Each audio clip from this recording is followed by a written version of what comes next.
Alright guys, Jameson and Alex here. Today we are talking about the Naraka Prosecutor Rogue archetype from, this is Undying Corruption. So make sure you check them out. We'll have more information on that here in a bit.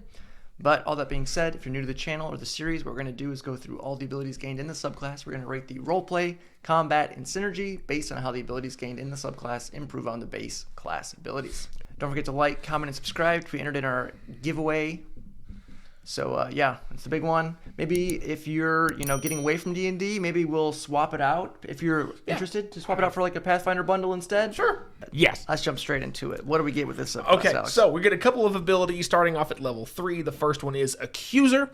You're going to get proficiency in Insight and Intimidation if you don't already have those.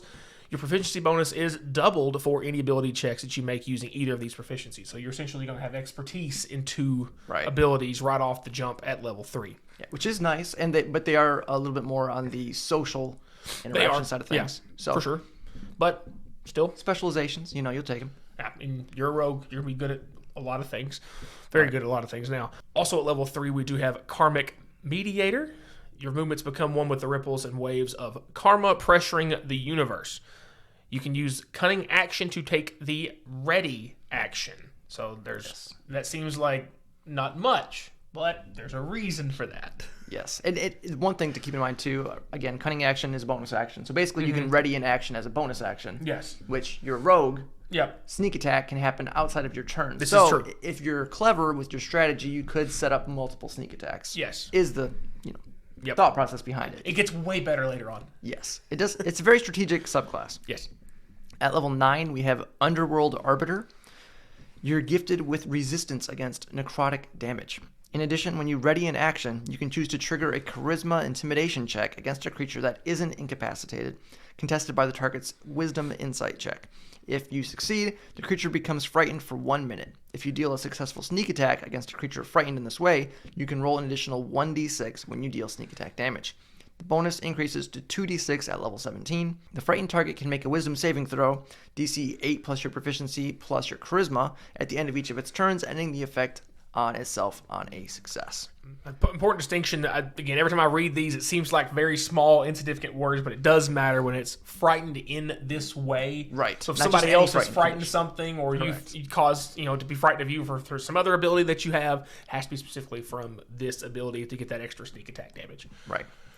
And before we get to the last two abilities on here, which give you a little bit more utility, we'll just give a little bit more brief info on the Kickstarter idea here. Yeah. It has been funded, so I think you should be able to pre-order and get access to it.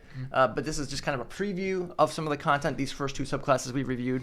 There's a lot to this. As Alex already mentioned, it's based around Korean folklore with, full Korean team, which is awesome. We do have a 400-page adventure from 1st to 17th level characters. That's a big one. That's most adventures don't go past level 10 to 12-ish. Yeah. So to go to 17 that's a long adventure eventually. 16 new monsters.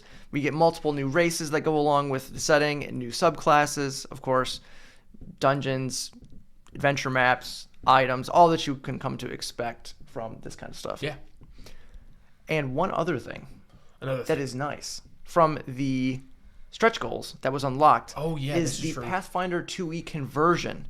So if you're considering or thinking about switching over to Pathfinder, this will have the ability to be played with that as well. And they're recreating some of these subclasses in Pathfinder as well. So you would be able to play them in PF2e if you are starting to dabble in that as well. Yep. So you get access to 5th edition version or Pathfinder. Which is a lot of work on their end. Yes, especially in the mechanics. Mechanics with actions and abilities and things is completely different. So yeah, make sure you check them out. Awesome stuff coming from them. Keep an eye on them in the future for more stuff coming, hopefully. Back to our subclass, we go with level 13's ability, Hell's Judgment. You have a handful of things you can do now when you ready an action. So there are a handful of options. First one being Black Thread Whip. If you successfully attack a creature for using a move action, they fall prone and their speed is reduced to 0 feet until the end of their turn. Hand Crushing Swing. If you successfully attack a creature for using an attack action, They automatically miss with their next attack and gain disadvantage on any attacks they make until the end of their next turn. So very anti-multi-attack people. We have Greed Impaling Thrust. If you successfully attack a creature for using an object, they are disarmed and forced to drop the object in an adjacent space.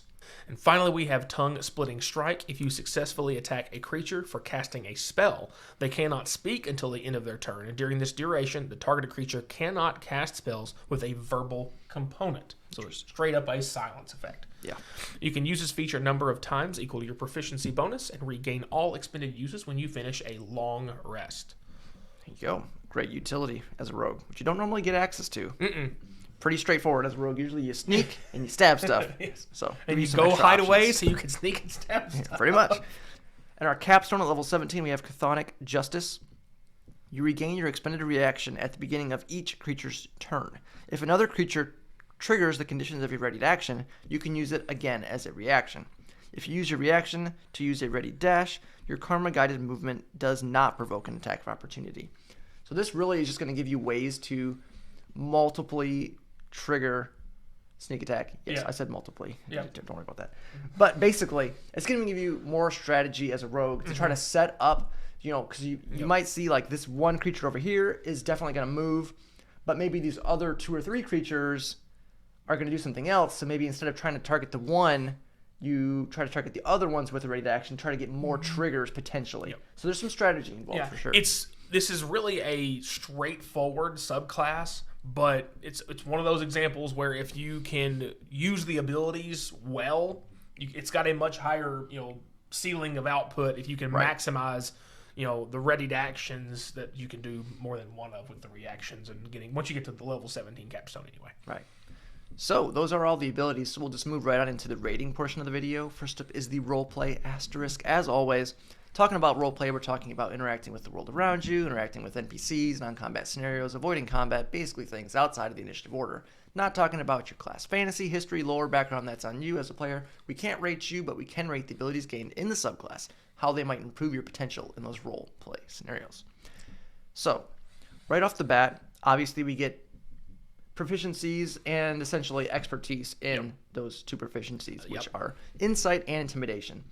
Now, again, those are going to fall more into the role of social interaction. So for exploration, you're kind of left out in the dust there a little bit. But you're rogue. You got sneakiness already as it is. Yep. One thing that is nice with that can kind of come into play a little bit is the Frighten condition too at level 9. When you use your ready to action that you get from level 3, so there's lots of internal stuff going on there, which we'll get to in a bit. But with the Frighten condition, that can definitely come into play with some RP. And one thing that's nice is it's a charisma intimidation check. So they're going to make an insight check against your intimidation, which you have expertise in. So you're going to trigger it pretty regularly, I would say. It's will be one of the more reliable ways to frighten things.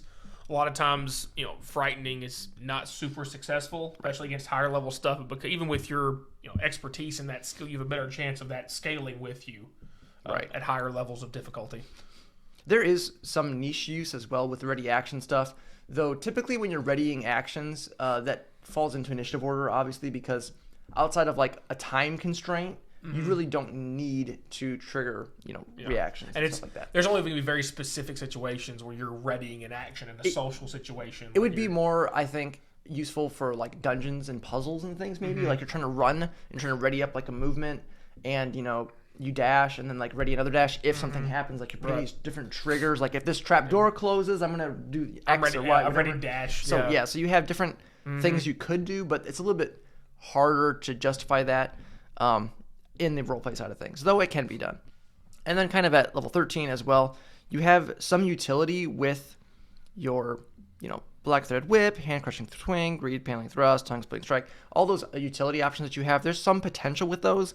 The only thing with that is it's when you successfully attack a creature. Right. Now, you could work with a DM. There's a little bit of gray area with attacks. I mean, like shoves, like it falls under, like when you take the attack action, you can shove as an attack. Yeah. So like you could do non-combat damage dealing attacks technically. Or just grab somebody, trying to grab somebody, just grab somebody. Yeah. There's that kind of thing that you can maybe try to do, but it gets a little bit, difficult. You push an envelope too far, it's gonna lead into combat. So yeah, it is something that could potentially be done, and some of that stuff, making someone drop stuff or whatever could come into play. But it's more on the niche side of things. So we went with a 3.5 out of 5 for the roleplay. Some solid options, but some of them are either you have to be really creative with, or you have to have very specific circumstances for them to actually work in roleplay. With the combat side of things, definitely a heavier focus. Once you get past the double skill proficiency bonuses there with expertise, essentially what it's giving you. Immediately being able to ready an action as a bonus action, like Jameson said, gives you an extra chance to proc sneak attack more often. Now, the thing to keep in mind is you got to do that correctly. You can't just say, I'm gonna ready an attack. Okay, based on what? So I guess if you're you got to make sure that you're saying all that correctly to plan that out so it can be done to make sure it can be used. Also, it may be all the more reason to run like a ranged based rogue with this, because if you're in range and you ready an attack, if you're in melee range and you ready like a dagger attack or short sword attack on something, and then nothing's in your range, you can't hit nothing. But if you got if you got a little hand crossbow or or a short bow, whatever else you can shoot with, it helps keep that more readily available. Your Underworld Arbiter at level 9, obviously a chance to do extra sneak attack damage and get the Frighten. Gives you an options because you can do the Frighten without having to attack them if you needed to. If you just want them to be frightened for a while and just kind of do your best to kind of see something out of combat. It's not something rogues can normally do, so that's an option. And again, the extra sneak attack damage is not much, but it is something, yeah, because you can use your ready an action to do this. So it's not cutting into your turn the first time just so you can try to do sneak attack later to get that extra damage in. The only concern I have there, which we'll kind of cover more with the synergy-based things, is it's a charisma modifier. Yes. So how much you're going to dump into that stat to make this, frightened chance as effective as possible? That's the question. And of course, the biggest thing is going to be at 13 when you get the buff to your ready to action based on how you're wanting to trigger things, how you can either, knock them prone when they try to move, make them automatically miss an attack, which is going to be big if you're fighting like one single thing. You can just automatically make them miss their first attack, especially if they're multi-attacking. Now they have disadvantage. You could really, make a good use of that ability for sure. And then the other two are more specific, more niche, because they have to be using an object. So like, what are they going to be using that's going to let you trigger? That's going to be the question. But again, there's going to be times where you're glad you have that, but I'm glad it's one of these things you can do any of these. It's not like you pick one, you chose the object and you're not going to get to use it.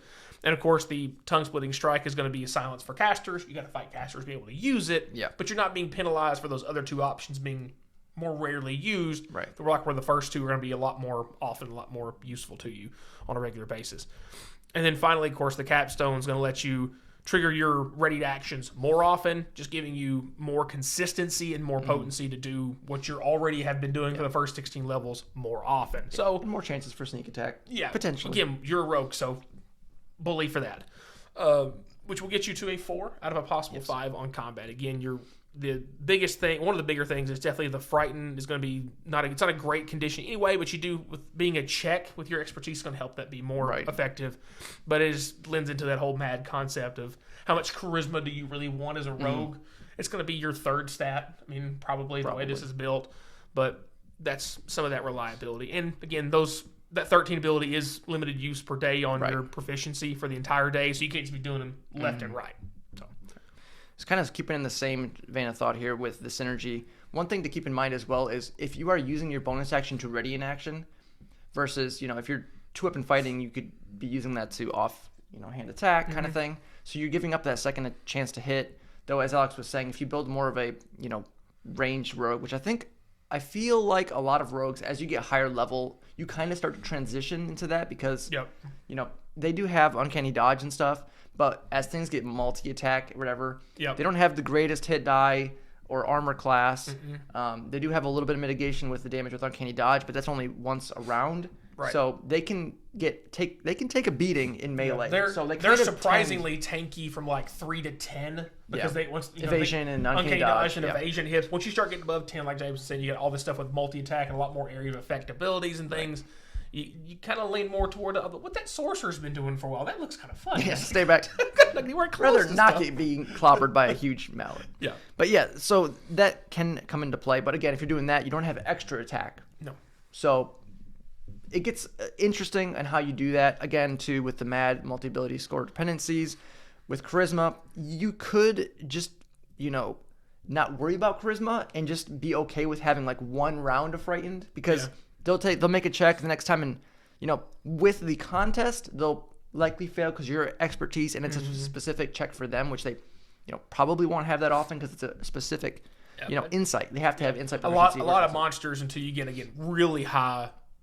Challenger don't have specific skill sets that are gonna be that high. And most things outside of specific kinds of humanoids and stuff aren't going to have insight as a Dragons. proficiency. Yeah, I mean they might here and there have stuff, but it's a small. It's very pool. specific. Yeah. So you might just say I'm going to just be happy with my one round of frightened to get maybe some extra damage in, or kind of soft CC somebody for a round, and then but you can keep doing it is the thing too. Yeah. So there's no limit to the amount of times you can try to do that. But it's just not going to last for you just give up your charisma and just be okay with it lasting. One again, round you do standard array, you make that your third highest number. You may just be okay with that. Sure, you may have like a 12 or something or 14. 14 yeah, I'm thinking 14. You're not really upset about it because maybe it'll last a little bit longer, maybe it won't, but you're at least getting that first round for sure. Yes. And that slight little knock up in damage. Yep. So that is interesting. Again, some extra utility is always nice as a rogue because you don't really have much utility. Outside of your just the cunning action, dodge and disengage, and highest bonus action for what you got in combat utility. Right. So if you're doing that, it gives you a little bit extra uses in combat to give you some more utility, more support, CC, options for your party, and then the other thing to keep in mind too is, as I mentioned with the bonus action eating up your offhand attack or whatever, if you're doing that, you also have to burn your reaction for the ready to action, which means you give up uncanny dodge. This is true. So you'd really have to probably consider doing a ranged rogue from the get-go, because I mean maybe not early on in the beginning, but once you hit that abilities where you're giving up, if you're using a reaction, you're giving up uncanny dodge, which gives away some of your defensive pretty much your main defensive ability outside of evasion, but that's a very specific for dex saves. So that's something to keep in mind as well. So all that being said, you get some great internal synergy with the way the abilities kind of mesh together and grow on each other and give extra utility. But you have to give up some things to pay for that. So we went with a 4 out of 5 on the synergy. It is really solid when it does work, but you kind of have to, plan ahead of time, have some strategy, and be a little bit more careful because you're giving up some things to get this extra potential for some burst damage, especially if you're triggering sneak attack multiple times if you're able to do so. It's not complicated to understand what your the subclass does, right? But the complex side of things becomes mastering using the abilities well to maximize the output for what you've got available to you, for sure. Right. So yeah, that's gonna be it for today, guys. If you enjoyed the video, don't forget to like, subscribe, hit the bell notification so you know when all of our new videos are coming out. Yes. Check out the Undying Corruption Kickstarter page, pre-order, get access to that. Check it out, help us out, help them out. Yes. And as always, guys, thanks for watching.